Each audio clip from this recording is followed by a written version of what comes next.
мислиш за деня, куме? Перфектно, брат. Слънцето? Супер е деня. Топец. Изгаряща жега? Не бе.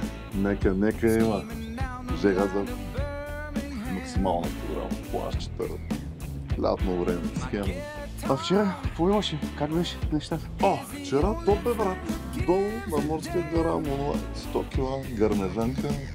Да слезем да пием по нещо и ние да се разцепяме. Била е стабилка, знаеш, така с варненските схеми. Да, наистина било е. И аз така чух и на Пунта Кана също е било много добре. Няма. Ама днес мисля, че имаше нещо важно, куме, някакво важно събитие. Да, нашето е, да се има рожден ден. Чакай да си видя календара, май имаше по-друга различна схема. Що не се сета да сега, че не е нещо важно? Маняк, днеска са жени. Как днеска? Днес е сватбата. Ти лут ли се? Днеска е сватбата, трябва да се приготвяме, няма време. Нали 26 август беше? Юли, 7 месец. Юли! Какво ме направите? Нямаме време, човек. Ставай. Ставай, че няма време.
Дошли сме да я вземем с любов. Парите са подробности. Това е колата. Казвам, търпението ми е на изчерпване. Нали си с чисти намерения? Трябва да всичко материално този бутуш. Само да ти кажа, вътре жени имаш да подкупаш. Пизди са.